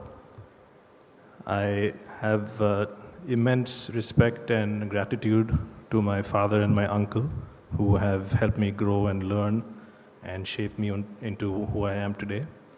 And we have spent the last 10 years executing nothing but what's their vision, their goal of scaling up our generics business in India and globally.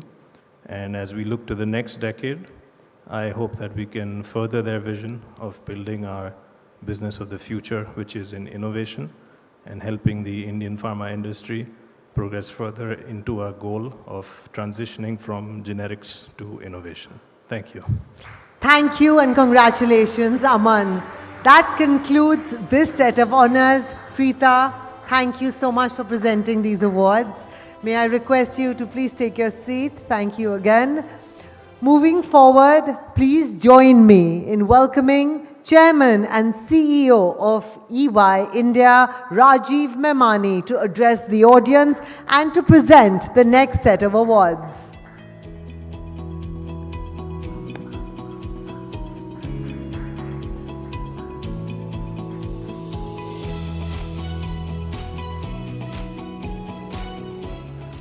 Thank you.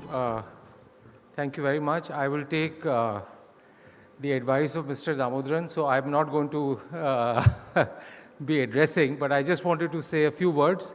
Firstly, I wanted to thank, congratulate and compliment all the family business leaders who are here in the room and also some who are not here for really contributing so much to India, to Indian economy, and to where we are as a country today.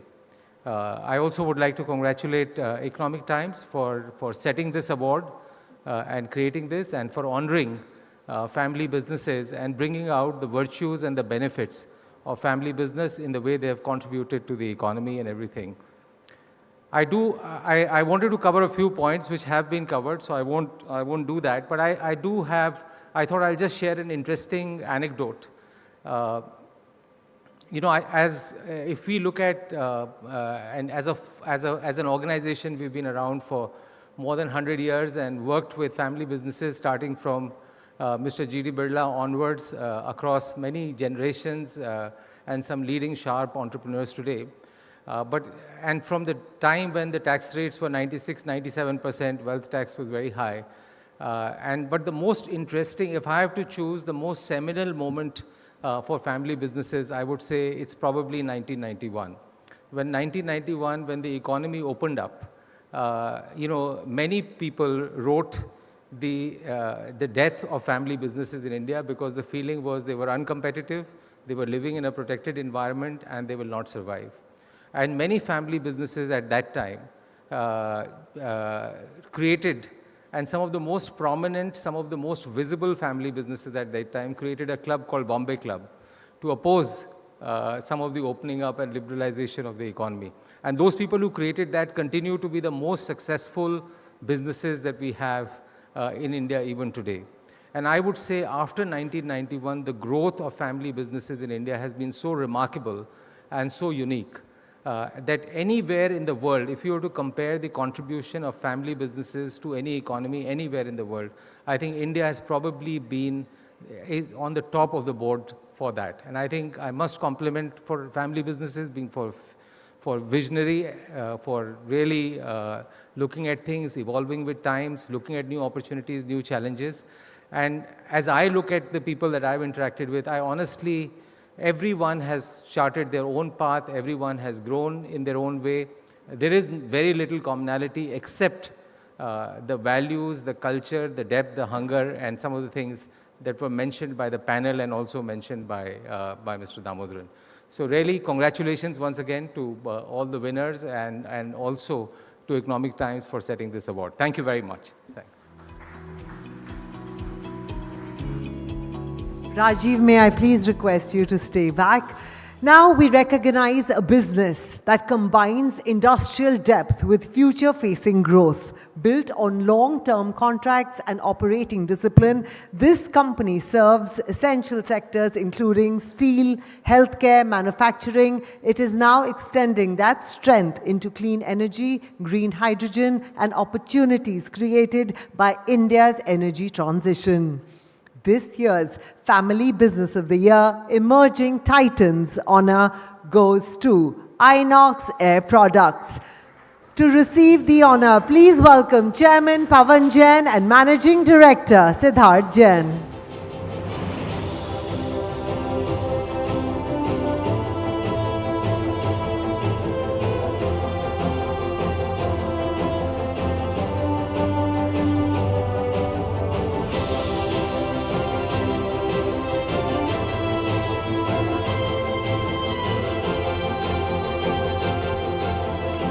May we have some words from you?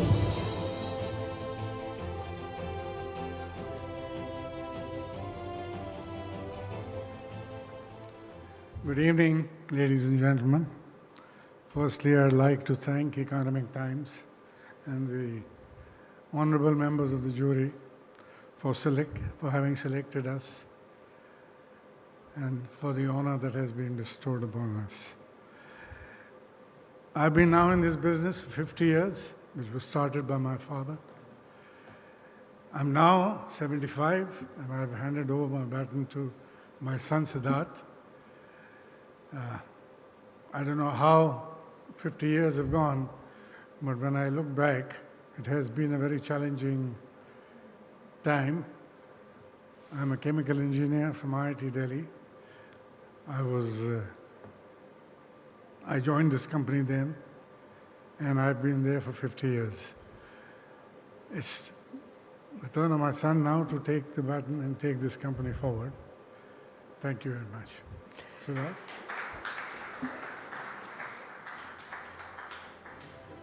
Thank you. Congratulations to Inox Air Products. We now turn to excellence in investor value creation.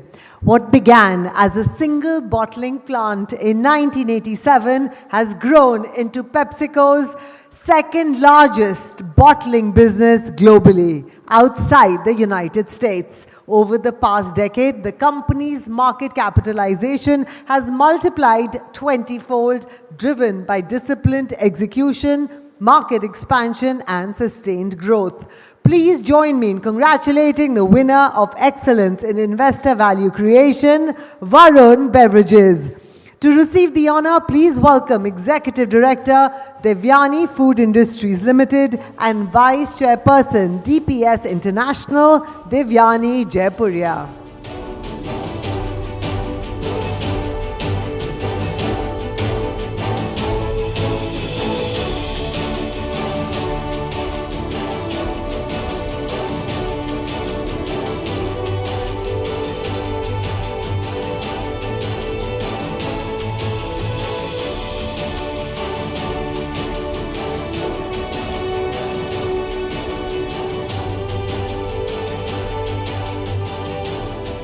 Devyani, may we invite you to share a few words, please.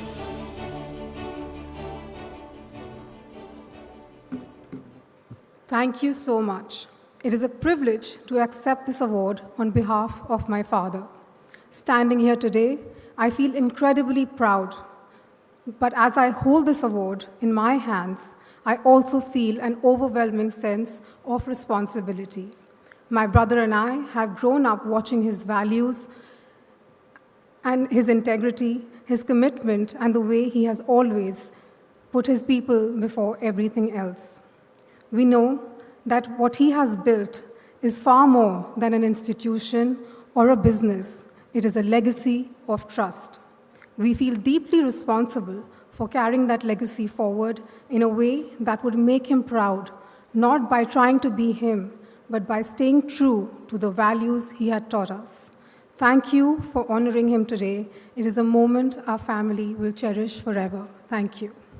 Thank you, Devyani. Many congratulations. In healthcare, scale matters, but scale matters most when it reaches the people who need it.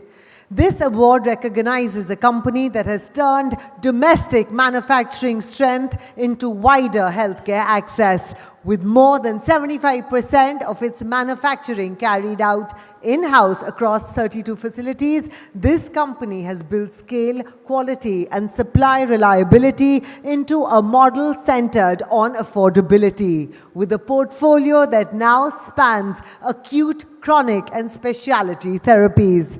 For advancing Indian manufacturing while keeping healthcare accessible, the Make in India champion honor goes to Mankind Pharma. Please welcome Managing Director and Vice Chairman Rajiv Juneja and Promoter and CEO Sheetal Arora.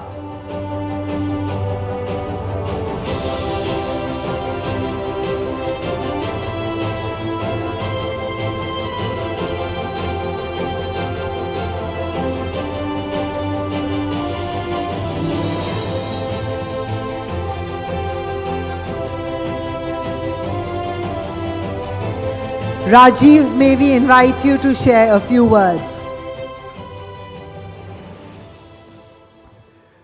Thank you so much for all the praises. But actually this company was started by my brother, Ramesh Juneja, and we just followed him. So whatever Mankind is today, it's basically his innovation, and we just followed the family business. First of all, thank you, jury, for choosing us for this award. A lot of people forgot the jury actually, and distinguished jury was there. We are just grateful, and we promise we'll do much better in the future.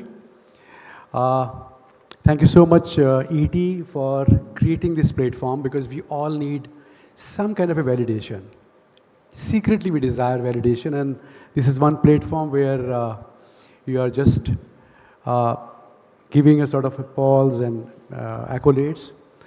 Because at different times, we need validation from our family, parents, teachers, friends, at some stage of life, at a platform like this. So thank you so much.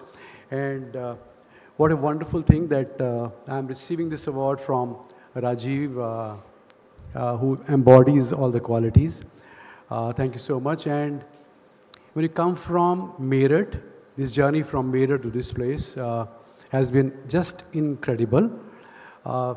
We were children of scarcity, so coming from a background where parents were very, very strict, because once you have coming from a lower middle class family, the best part is you experience wonderful things. Wonderful things in the form of that electricity main switch is off at 5 a.m. So you get up, study, exercise, and that is how your journey starts. And these are the foundations we saw. Mumbai was a different place for us.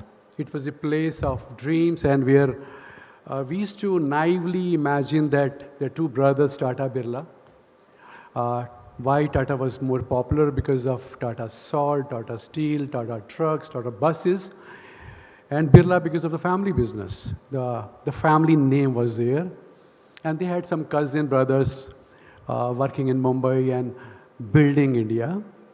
But we were genuinely inspired by some of the people called Dhirubhai Ambani, his rise, and later on the rise of Kotak, rise of Bharti, rise of Infosys.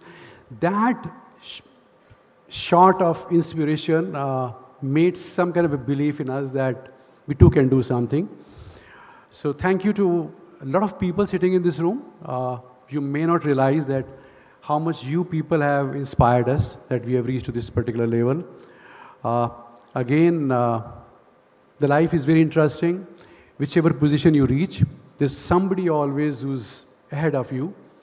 You can learn from him, you can be inspired from him, and he really brings humility in you, that this is just, you're just nothing, and somebody is above you.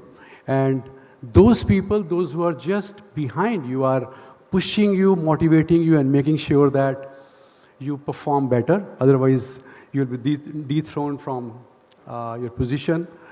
We were fourth largest company, now we are fifth, thanks to Torrent Pharma. You received the award. Mr. Samir is also here. We admire so much. Manifest that one day we'll become India's #1 company And these are the manifestations we announce. Thank you so much again. Thanks a lot. Thank you, Rajiv, and congratulations. For the next set, may I please invite on stage the CEO of the Times of India, Sivakumar Sundaram.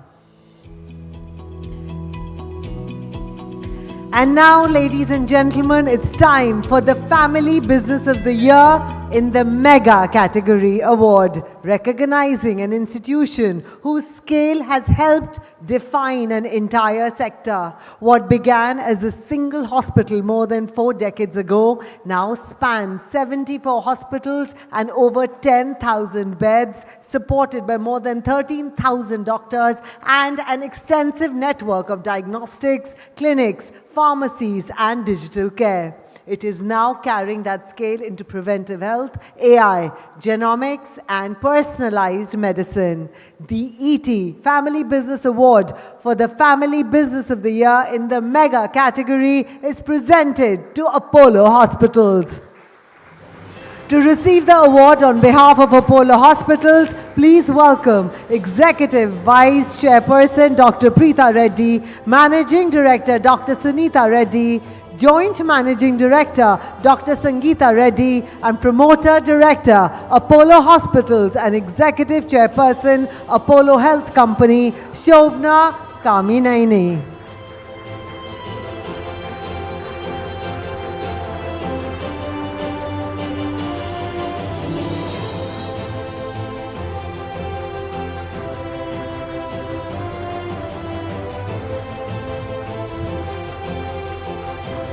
Congratulations. May we invite you all to share a few words.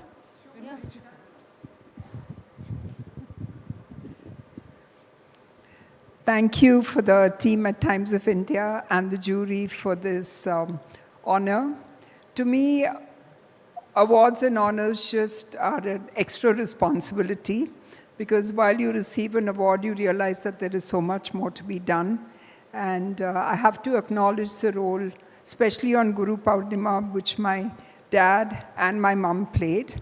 So there are 4 of us sharing the stage. We share a lot of things together, good times, jobs, work, and ideas.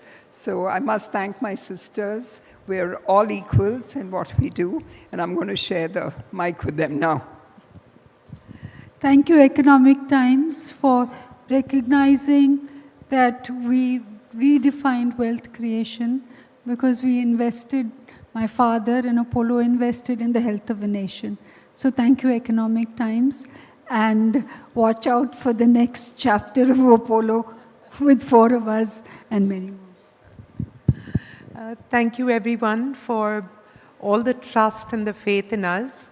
Mr. Damodaran, thank you so much for calling out Dad especially. He is extremely fond of you. I just want to say one thing, and that is that the family is not just the family you see here. And I think that's one of the legacies and the culture that Dad has given us. Every doctor, every housekeeping boy, every nurse is Apollo family.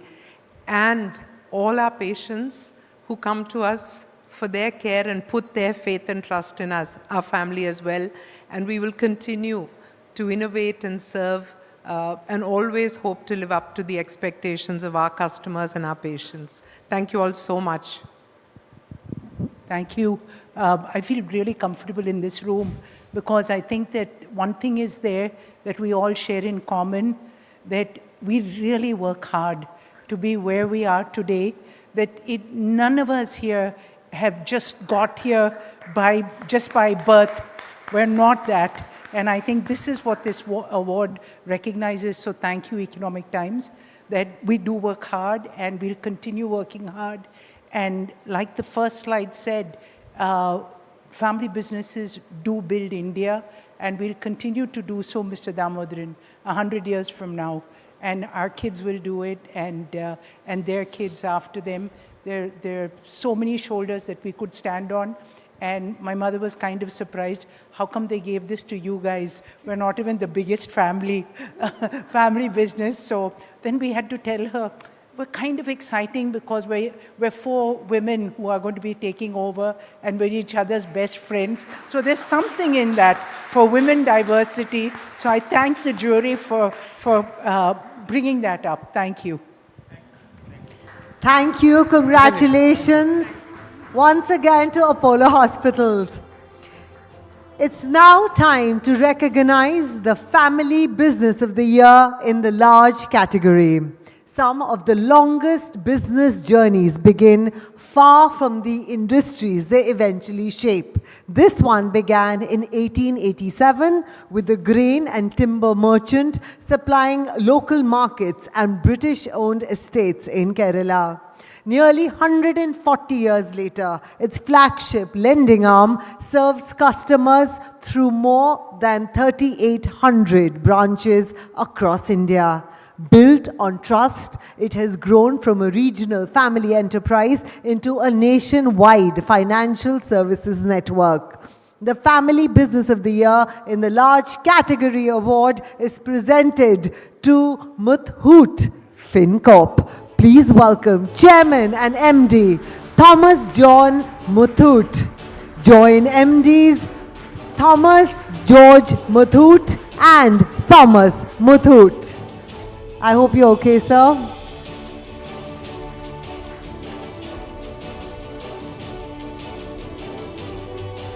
Can we have a round of applause?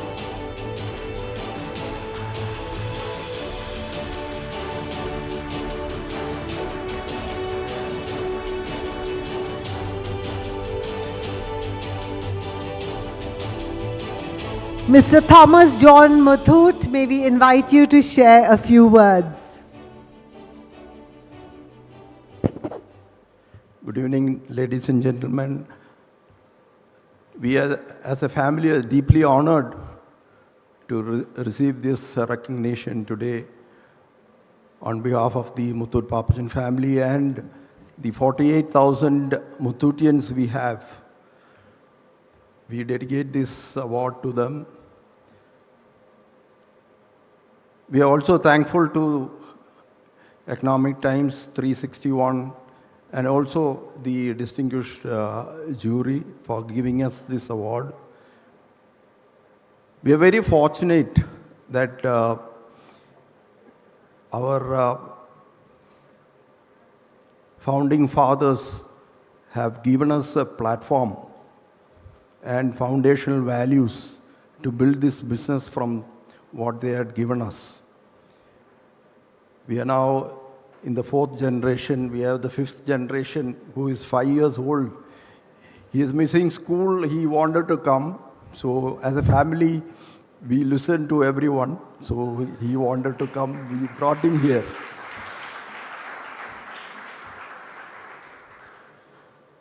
We are thankful to God that 139 years was not an easy journey for us. What we have heard from our earlier generations, that there are many occasions where there was no, a business may not exist for the next day. But from there, God has been very kind to us, that we have built this business to this scale, and we have started from a small village in Kerala. We are now across the country, and we have 48,000 Muthootians who are dedicatedly serving us. And like Mr. Damodan said, people matters, and our organization, the family is around 15 or maybe 16 people, but the 48,000 Muthootians across the country is serving us, serving the customers, and we are very thankful to them. And we are also thankful to all our millions of customers across the country. And this has been a very good journey for us. If you look back, it's been very fortunate that we are able to serve almost 1.5 lakh customers every day across the country, and that too from the low-income households and the middle-income households. This is the financial inclusion that we are into. This is something which we cater to the common man. The next generation, the fourth generation who's just taking over from us, has been always learning from us. Many speakers, previous speakers said about humility. Every family business has to be humble to learn and understand. The biggest challenge for a family business is to stay relevant for tomorrow. We talk about relevance for 5 years today, it's relevance for tomorrow. And how do you stay relevant for tomorrow? Is staying humble to learn and understand what is changing beyond our boundaries and how we can adopt and adapt these into our business so that we are renewing the business every day and staying relevant. Thank you, ET, thank you, 361, and thanking the jury once again. Thanking God, thank you, Jesus. Thank you and congratulations. I request Team Muthoot to please stay back on stage for the photograph. We're inviting everybody. Thank you for the honor, Siva. May I request all our winners to join us on stage for a group photograph. May I request all the winners to join us on stage for a group photograph.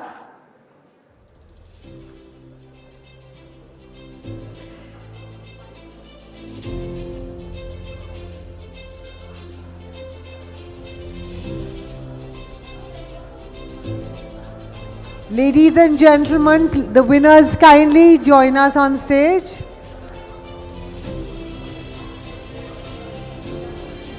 Ladies and gentlemen, one more round of applause for all the winners of the Economic Times Family Business Awards 2026. Each of tonight's winners represents a distinct achievement. Together, they reflect the scale, resilience, and continuing ambition of India's family enterprises.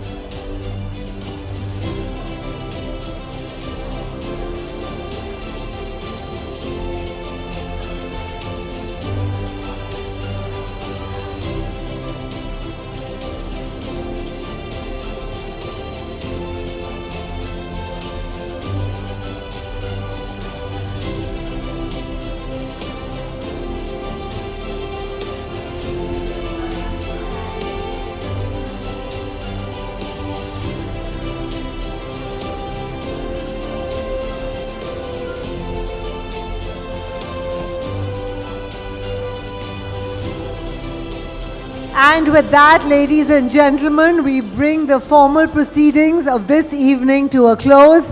On behalf of the Economic Times, thank you for being a part of the Economic Times Family Business Awards 2026. Our sincere thanks also to 361, our presenting sponsor, for their partnership in bringing the celebration to life.